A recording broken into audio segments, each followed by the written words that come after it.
안녕하세요. 오늘은 9월 12일 목장 성경 공부로 갈라디아서 1장을 좀 살펴보려고 합니다. 갈라디아서는요, 이 믿음으로 구원받는다는 이 복음의 핵심 메시지를 아주 명쾌하게 적고 있는 사도 바울의 서신서입니다. 그리고 이것이 6장으로 구성되어 있습니다. 그리고 이제 앞으로 이수관 목사님께서 9월 둘째 주 주일부터 이제 설교를 하지 않으시거든요. 중간에 10월 첫 주에 평신도 세미나 때 한번 돌아오시고, 그 다음에 12월 마지막 주일에 다시 돌아오십니다. 그래서 그 중간에 이제 설교를 제가 4번 하고, 그리고 우리 교회 집사님들이 한 7번 정도, 그리고 주명재 목사님이 2번, 그리고 하영원 전도사님이 1번 합니다. 그러면서 이제 제가 설교하는 주에는 제가 설교할 본문을 이제 공부할 거고요. 그 나머지 주일 설교에서 제가 준비하는 시간이 한 6번 있습니다. 그래서 그 6번 동안 갈라디아서를 한 장씩 그렇게 좀 살펴보려고 합니다. 이 목적은 우리가 이렇게 아는 그 믿음의 기초를 이 기회에 갈라디아서를 한번 읽으면서 다시 한번 다져보는 그런 기회가 되면 좋겠다 싶어서 이렇게 정했습니다. 우리 일단 이제 갈라디아서 1장을 좀 보면은요, 1장 1절을 보시면 인사말입니다. 1장 1절부터 5절까지가 이제 인사말인데, 바울의 그 서신서를 보면 누가 누구한테 적고 있다라는 어떤 그런 서신서의 기본을 잘 따라가는 그런 특징이 있습니다. 보통은 이제 사도 바울이 누구와 함께 적는다 이렇게 이제 시작을 하거든요. 그런데 갈라디아서를 보면은 사도 바울의 이름 말고는 다른 사람이 나오질 않습니다. 그러면서 그저 단순하게 함께 있는 모든 믿음의 식구와 함께 편지를 적는다 이렇게 되어 있습니다. 그러니까 다른 편지서를 보면 그러니까 누군가 함께 있는 사람이 한 명씩 이렇게 나옵니다. 디모데가 나오기도 하고 실와노가 나오기도 하고, 그런데 여기는 그렇지 않아요. 근데 이걸 왜 그런가를 이제 잠깐 생각해 보면 갈라디아서가 사도 바울의 서신서 중에서 되게 일찍 적힌 서신서라고 보는 견해들이 근래에 아주 대다수입니다. 그리고 이제 사도 바울의 사역이 이렇게 알려지지 않았을 당시에는 다른 사람도 알려지지 않았겠죠. 그런 상황에서는 이제 누구의 이름을 적는다는 것이 그렇게 이제 쉽지는 않았을 거고요. 그러다 보니까 이제 사도 바울 이름 말고는 다른 사람이 적히지 않았을 가능성이 좀 있죠. 그러면서 이제 1절에서 2가지 중요한 내용이 이렇게 언급됩니다. 자신의 어떤 사도 직분하고 부활에 관한 중요한 사항을 사도 바울이 언급을 하는데, 그 두 중요한 사실이 무엇인지 눈에 보이십니까? 라는 것이 질문입니다. 1절을 보면은 사람이 시켜서 사도가 된 것이 아니고 사람이 맡겨서 사도가 된 것도 아니요.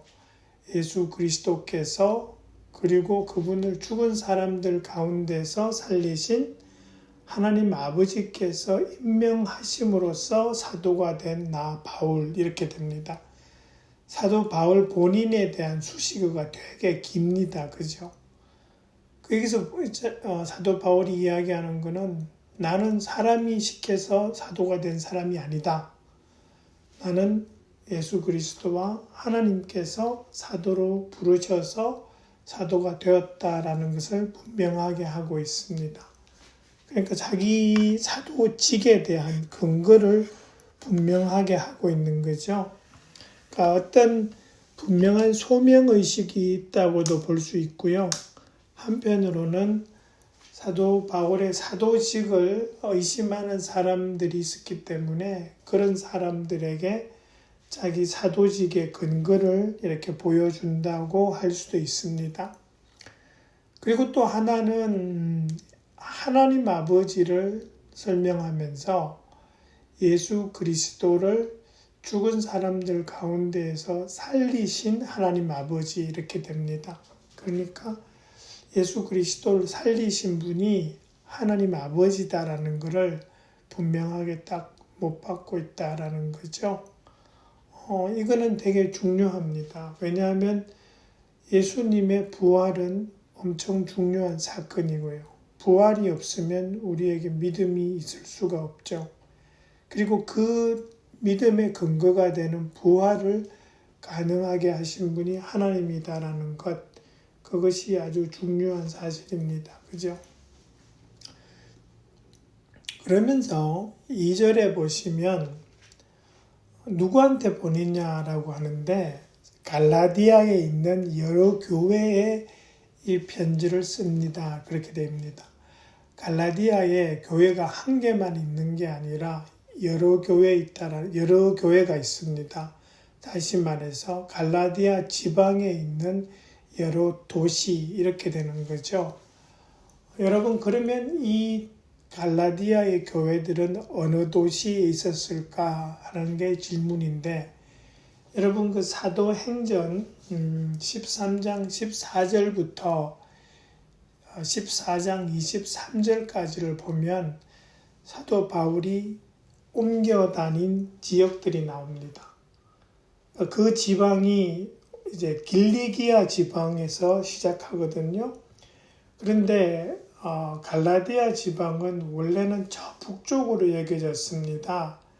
그런데 근래에 와서 발견하는 것은 로마의 행정구역상 이 길리기아 지방에 있는, 즉 남부 갈라디아 지방도 갈라디아 지방이라는 거죠. 그래서 갈라디아 지역을 그 사도행전을 따라가 보면 나오는 도시가 대략 4개가 나옵니다. 비시디아의 안디옥, 이고니온, 루스드라, 더베. 그러니까 이 도시들마다 교회가 있었을 것이라고 우리가 추정할 수 있고, 그리고 그 교회들에게 이 편지를 지금 보낸다라고 사도 바울이 말씀하고 있는 것이죠. 그 다음에 이제 3절에 보면은 우리 아버지 하나님과 주 예수 그리스도께서 내려주시는 은혜와 평화가 여러분에게 있기를 빕니다. 이렇게 돼 있죠. 은혜와 평화인데 그걸 내려주시는 분이 하나님 아버지와 주 예수 그리스도. 요 내용이 사도 바울의 서신서에 되게 많이 반복됩니다. 그래서 이 인사말이 그 당시 크리스찬들이 주로 사용했을 인사말이라고 우리가 생각하고 있습니다. 그래서 그런 인사말을 사도 바울이 지금 여기에 적고 있는 거죠. 그러면서 4절에서 들어가면 다시 질문 드리는 것이 이 4절에서 발견되는 예수님께서 십자가에서 돌아가신 2가지 목적은 무엇일까요? 하는 것입니다. 4절을 보시면 예수 그리스도께서는 하나님 우리 아버지의 뜻을 따라 우리를 이 악한 세대에서 건져주시려고 우리의 죄를 대속하기 위하여 자기 몸을 바치셨습니다. 이렇게 되어 있습니다. 2가지 목적이 나오죠. 악한 세대에서 건져주시는 것, 그리고 우리의 죄를 대속하기 위한 것. 이 2가지가 나오는데 이게 연결이 됩니다. 그러니까 우리가 예수님 믿어서 죄 용서를 받습니다. 그죠? 근데 죄 용서를 주시는 목적이 뭐냐? 그게 악한 세대로부터 벗어난 삶을 사는 것으로 이어진다라는 거죠. 이 악한 세대는 하나님의 뜻과 관계없이 자기 마음대로 살아가는 삶을 삽니다. 근데 그게 죄였죠. 그죠? 근데 그 죄로부터 벗어나서 구속받은 사람들은 그러한 세상의 악한 세대에서 벗어나서 하나님의 뜻대로 살아야 한다라는 것이 요 예수님께서 돌아가신 목적이 나오는 4절에서 좀 나온다라는 거죠. 그 다음에 5절은요, 툭 나옵니다. 그죠? 짧은 문장입니다. 하나님께 영광이 영원 무궁하도록 있기를 빕니다. 아멘. 이런 거를 덕솔러지, 송영이라고 합니다. 이것은 하나님께 올리는 짧은 찬송이나 기도입니다. 그래서 4절하고 연결을 시켜보면 이런 거죠. 예수 그리스도를 통한 죄의 용서와 악한 세대로부터 벗어난 그러한 삶이 궁극적으로는 하나님께 영광을 돌리기 위한 것이라는 겁니다. 그게 이제 이 송영이 그렇게 나오는 거죠. 그 다음에 그 6절부터 9절을 보시면 내용이 이제 다른 복음은 없다 이런 식으로 이제 쭉 나오죠. 근데 이 다른 복음이 뭐냐라는 건데 이것은 사도 바울이 전한 복음 이외에 그 복음에다 뭔가를 덧붙인 걸 이야기합니다. 이게 뭐냐 하면 그 당시에 사도 바울이 전한 복음은 구원받으려면 예수 그리스도를 믿는 믿음만 있으면 된다라는 거죠. 믿음으로 구원받는다. 근데 이 유대인으로 크리스찬이 된 사람들 중에 그 사도 바울의 복음에다가 좀 더 덧붙이는 사람들이 생겨나기 시작했습니다. 뭐냐 그러면 믿음으로 구원받는 게 아니라 그것도 중요하지만 율법도 지키고 할례도 받아야 한다. 그죠? 그런 게 이제 유대주의자들이거든요. 근데 그런 게 이제 대표적인 다른 복음입니다. 그러니까 그 당시에 그런 다른 복음으로 벗어난 사람들이 있었다라는 것입니다. 그 다음에 질문이 하나 들어가는 것은 이제 첫 번째는 설명이죠. 제가 다른 복음을 전하던 유대주의자들은요, 유대계 전통에서 벗어나지 못했던 할례와 율법을 여전히 중요하게 생각하는 유대인 크리스찬이라고 볼 수 있습니다. 근데 이 사람들이 이방인 크리스찬들에게 할례와 율법을 지키도록 강제하려고 했습니다. 그런 것을 못하게 딱 결정한 회의가 있었습니다. 사도행전에 나옵니다. 이 회의를 무엇이라고 합니까? 라는 것이 질문입니다. 답은 예루살렘 종교회의입니다. 사도행전 15장 5절을 보면 그런 말이 나옵니다. 그러니까 이 바리새파에 속해 있다가 신도가 된 사람 몇이 일어나서 이방 사람들에게도 할례를 행하고 모세의 율법을 지키도록 명해야 합니다. 라고 말했다. 이거죠. 그러니까 이제 사도 바울하고 바나바가 사역하고 있던 안디옥에까지 이제 이런 사람들이 내려와서 이런 주장을 펼치니까 이제 사도 바울이 안 되겠다 싶어서 예루살렘으로 올라간 거죠. 그리고 예루살렘에 있던 사도들하고 다 모여서 회의를 합니다. 안건이 이거였습니다. 이 유대주의자들의 주장을 어떻게 할 것인가. 그런 주장이 딱 나오는 거죠. 믿음으로 예수님 믿겠다고 고백한 이방인들은 율법도 안 지키고 할례도 안 받는다. 그러면 안 된다라고 그렇게 주장하면서 할례 시켜야 되고 율법 지키도록 해야 한다라고 주장하고 있었던 거죠. 그런데 이제 베드로하고 야고보가 딱 막아서는 거죠. 아니다. 우리도 지키지 못한 율법을 왜 이방인 제자들에게 강제하려고 하냐. 그러면서 그렇게 하지 말자라고 하면서 결정을 딱 해버립니다. 그게 그 15장에 나오는 예루살렘 종교회의입니다. 거기에 보면은 그 사도 베드로하고 야고보가 이 회중 그 모인 사람들의 의견을 딱 이렇게 마음을 잡아버리죠.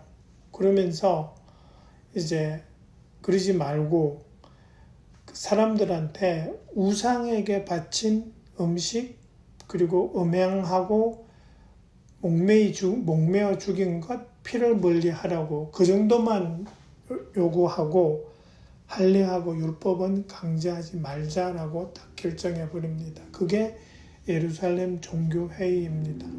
그 회의를 통해서 유대주의자들의 주장이 딱 꺾이고 복음이 바로 세워지게 되죠.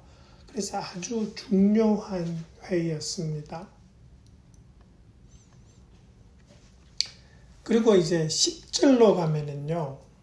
10절은 복음을 전하는 사람들이 가져야 할 기본적인 마음 자세를 이야기한다고 볼 수 있습니다.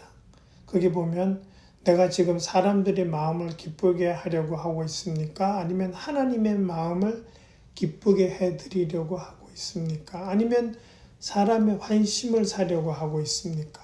그렇게 이야기하는 건데 거꾸로 이야기하면 복음을 전하는 그런 바른 마음 자세는 사람의 환심, 사람의 마음, 관심을 끌고 사람을 기쁘게 하려고 하는 것이 아니라 하나님을 기쁘게 하려고 하는 거기에서 출발한다라는 거죠. 그러니까 우리한테 이런 좀 유혹이 올 수 있습니다. 사람들에게 인정을 받고 환심을 사려고 하는. 근데 그 과정에서 이제 복음의 메시지가 희석될 수 있는 거죠. 그래서 핵심은 하나님이 기뻐하시는 복음을 전해야 되고요. 그렇게 전하는 사람들을 그러한 사람들이 바로 진정한 그리스도의 종이라고 할 수 있는 겁니다. 그죠? 그리고 여러분 갈라디아서 11장 11절부터 20절에는 사도 바울이 자기가 전하는 복음이 그리스도에게서 온 것이다 라는 그런 걸 주장합니다. 그러면서 이제 자기가 옛날에 유대교에 있을 때 어땠는지 그리고 교회를 박해했고 사람들도 없애버리려고 했다라는 그런 내용들이 쭉 나옵니다. 근데 이거를 이야기하는 목적은 그겁니다. 그러니까 사도 바울이 전하는 복음이 하나님에게서 온 것이 아니고 즉 사도 바울이 자기가 만든 거다라는 그런 주장을 하는 사람들이 있었다라는 거죠. 근데 그런 사람들에게 대항해서 사도 바울이 하는 말은 아니다. 나는 내가 전하는 이 복음을 부활하신 예수님으로부터 받았다. 그렇게 이제 분명하게 밝히고 있는 겁니다. 근데 이 내용들 갈라디아서 1장 11절부터 20절의 내용은 사도 바울이 변한 내용, 즉 예전에 사울이라는 이름을 가졌을 때에 자기가 변한 그 내용을 아주 간략하게 설명하는 겁니다. 근데 이 내용이 아주 자세하게 설명되는 그 성경 구절들이 어디에 있습니까? 라는 것이 질문입니다. 그죠? 이거는 사도행전에 나오는 내용입니다. 그죠? 사도행전 9장에 보면은 제목이 사울의 회개입니다. 그러니까 사울이 그리스찬들을 막 붙잡아 넣으려고 그렇게 살기등등하게 했던 내용, 그리고 다마스쿠스로까지 가서 사람들을 붙잡으려고 했던 그 의도, 그리고 그 길 가운데에서 예수님 만났던 이야기, 그러면서 자기가 예수님의 사도로 부름받으신 내용이 쭉 나오는 것이 사도행전 9장입니다. 그죠? 오늘 제가 이 성경 공부에서 나오는 그 질문들이 약간의 기본적인 성경 지식을 요구하고 있다라는 게 좀 느껴지실 겁니다. 사실은 우리가 좀 이런 것도 해야 될 필요가 있습니다. 그죠? 그러니까 이런 신약 성경을 읽으면서 이 내용들이 어디에 근거하고 있는지를 좀 알고 그래야지 이제 성경 지식과 우리의 믿음이 함께 가는 그런 과정이 좀 필요한데, 그래서 오늘 이 갈라디아서 할 때는 좀 질문들 그런 식으로 좀 던지려고 합니다. 단순한 질문보다도 좀 다른 성경책의 지식이 요구되는, 그래서 성경을 좀 읽을 수 있도록 권장하는 그런 질문들로 좀 하려고 하는데, 오늘 질문들이 많이 그런 부분이 보이실 겁니다. 그러면서 그 갈라디아서 이제 뒷부분에 가시면은 18절에 사도 바울이 자기가 예루살렘 갔다라는 이야기를 하죠. 이것도 이제 성경 지식하고 연관되는데요. 사도행전을 보면 사도 바울이 예루살렘에 간 기록이 3번 나옵니다. 이 뒷부분에 가서 마지막에 그 붙잡히던 그 과정 빼고요. 어떤 게 나오냐 하면 사도행전 9장에 한번 나옵니다. 그리고 11장 30절에 잠깐 나옵니다. 이때는 그 구제헌금 가지고 간 내용이 있고요. 그러니까 15장 가면은 그 예루살렘 종교 회의 때문에 간 그 기록이 있습니다. 그러면 갈라디아서 1장 18절에 있는 이 예루살렘 방문은 과연 어느 것에 해당할까? 이게 이제 궁금해지는데, 내용적으로 보면은 9장에 있는 그 다마스쿠스에서 예수님 만난 지 얼마 안 됐을 무렵에 예루살렘으로 간 그 방문이 그 지금 1장 18절에 나오는 것하고 연관될 가능성이 매우 높습니다. 내용상 그렇게 됩니다. 그리고 보면은 뒤에 가서 이제 21절에 보면 사도 바울이 어떻게 뭐라 그러냐면 자기가 예루살렘 갔다가 그 시리아하고 길리기아 지방을 갔다 그렇게 돼 있어요. 근데 사도행전에는 뭐라고 되냐 하니까 사도 바울이 자기 고향 다소로 갔다 이렇게 돼 있어요. 그래서 제가 여기에 지도를 하나 올렸죠. 지도에서 가장 오른쪽 제일 밑에 예루살렘이 보이실 겁니다. 그죠? 그리고 그 빨간 줄이 보이죠? 빨간 줄을 타고 위로 쭉 올라가면 안디옥 나오는 그 지역, 그죠? 그 지역이 시리아입니다. 그죠? 그러니까 이제 시리아 통해서 간 것으로 보이죠? 그리고 시리아에서 약간 북서쪽으로 가는 지역이 길리기아입니다. 근데 길리기아 고 들어가는 입구에 있는 도시가 다소죠. 그게 사도 바울의 고향입니다. 그래서 지금 이 지도에서 보면은 그 당시에 갈라디아는 저 북쪽입니다. 그죠? 그러고 난 다음에 갑바도기아가 오른쪽 윗부분에 있고 길리기아가 아래쪽에 있는데 근래에 나오는 그 기록들에 의하면 이 길리기아 지방에 속하는 이고니온 뭐 이렇게 나오는 더베 이 지역이 그 당시에서는 그 로마의 행정구역상으로는 여기도 갈라디아에 속했다라는 기록들이 있습니다.